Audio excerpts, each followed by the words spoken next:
This is your girl, the original calculated girl, better known as the OCG.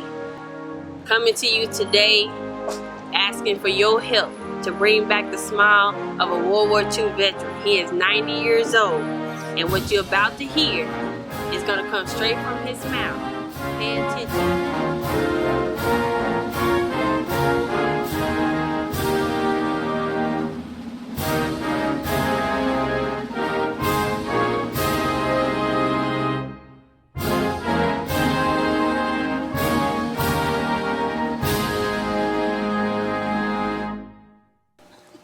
My name is Troy Shackles. I was born June 30, 1924 by a beautiful little Cherokee mother who brought me in this world. Born right down the road from where I'm sitting now in the country, and I go there very often because it reminds me of my mother and father. I came into this world fighting. I'm still fighting. Drafted in the Navy, 1943, baptized according to the Baptist faith. Served my country proudly, and proudly served my country. I was so happy to go into the military because I was tired of being called a nigger and treated like a foreigner or something. And we all got there, and we were so happy the second we said we didn't have to pick that cotton anymore. And after 2 or 3 days in the Navy, we was wishing we was back in the cotton field. That's how rough it was. I served my country. I was drafted at 18 and a half, coming to this world fighting. Fists doubled up, that's the way I go out, fighting for what I believe is right and for what I know that is wrong. So I've served my country, but my problem since I come back, as my retired doctor at the VA would tell me, it's not her fault. It's not the VA's fault per se, but it's the 535 heads up in nutheads in the United States Congress. They go in there as poor boys. They stay there a few years. They're very wealthy. They retire millionaires. And then we people who have served this country proudly, a lot of them are left behind. And we don't have a dentistry. The VA won't touch our mouth. All you need to do is go out to the Veterans Administration and meet with these old guys, you see them, and start talking to them. And they've got to rag them out. The VA won't touch it. The United States government takes $115 out of my check every month. Medicare won't touch our mouth. The only way we can get our mouths fixed, we have to pay for it. How? Where is the money coming from? After World War II, this country passed the greatest GI bill ever been passed. Now, every time we want something, you're making too much. And the only thing we're making is a little Social Security. You pay rent and you don't have anything hardly left. It's not right. It's not fair. I believe in right. I was taught to do the right thing, believe in the right thing, fight for what you know is right. That's what I'm doing now.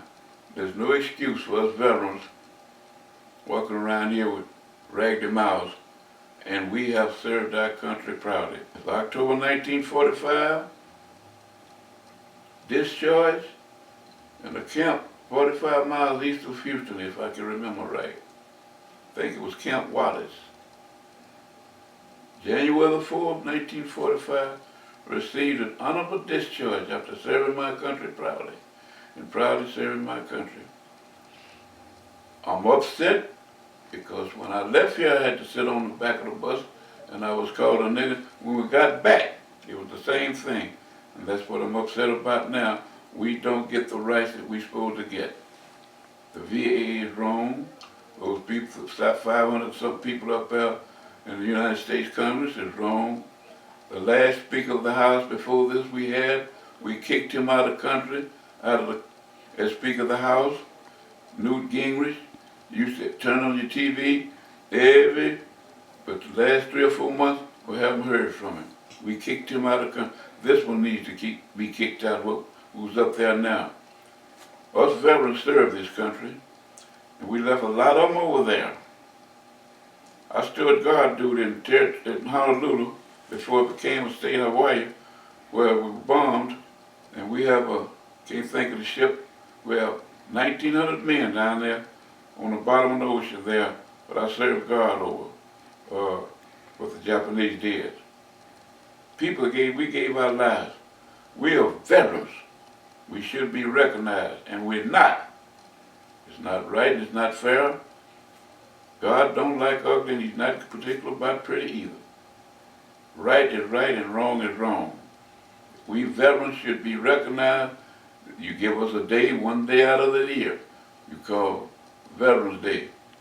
For what? You don't recognize us. People pass us, people recognize us, but the United States government don't recognize. We go into these wars. Cambodia, Korea. We didn't have no business. I think we still have men walking at 38 parallel over there. Now, we didn't have no business in Korea. We lost men.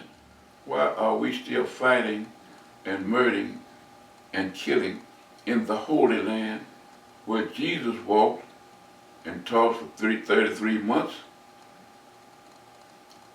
and gave his life there, and they're still fighting and killing, and every minister and all of you people that listen to me, why?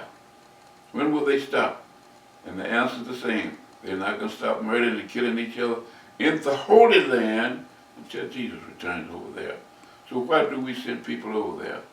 We send people all over this country trying to help people and causing casualties, and we can't even take care of our own veterans here for our wants and needs. And if you don't believe it, just go out there to the Veteran Administration, PAR, and talk to some of the veterans, and they'll tell you the same thing. We're not being treated fair at all. We made some changes, and down in Tucson, I think it was Tucson, where I think it was over 30 war veterans had been turned down for service and rescheduled, and they all passed away. I think that was in Phoenix, Arizona, a few months ago. They made one change at the VA. They dismissed the top heads of the VA. Dismissed them from their job. They should have been prosecuted for the way they do us veterans. You draw too much Social Security. And I've talked with other veterans, they only draw $600, $700, $800 a month, and they're service connected. And they're moving to South America, sir, because they get better treatment in other lands than they can in their own home what they served and fought for. This is wrong. God don't like ugly. Some changes should be made. I'll be 91, my next birthday coming up, and I deserve to be treated as a man who served his country proudly and proudly served his country. I had no choice. But after I got in there, we loved and respected it, and we did. We left a lot of our men over there. Some in the bottom of the ocean, which the sea will give up their dead in that righteous time. But we left them over there, and their families were left here without a father. As you just heard, a World War II veteran, 90 years old, all he's trying to do is get his benefits. He's been fighting for over 40 years to get his benefits. And the government just keeps denying him. And the main thing he wants his mouth fixed. So I'm here today asking for your help to raise $6,000 to get his mouth fixed and to also get his bills caught up, because I would hate to see him be evicted out of his home because he's barely living off his Social Security check. So help me to help him. He deserves it. He fought for this country. Most of us are here today because of what he did. And as a veteran myself in the United States Navy and Air Force, I'm not going to stand here and see another veteran that paved the way for me to be free in this country to have to live like this and not get their benefits. So I'm challenging everyone out there to stand. As you heard him say, we are one people and we all deserve to be treated with respect. Even more so veterans. They served and fought for this country. So help me generate the funds to make his dream come true and bring back that beautiful smile that he had. And I want to make that happen, and I need your help. And I'll never get a chance to meet 99.99.9 of the people who listen. But remember me. And as I say, I know all of you, 99.99.99 pray. Some pray more, some pray less. But I want you to, all of you in the sound of my voice, the next time you pray, please say one for me. You don't have to know my name. You'll know who you're talking about. And whenever you pray and think of me, say one for me. And may God bless each and every one of you and taking a liking up to you. And I hope you all have a long and prosperous life. Amen, amen.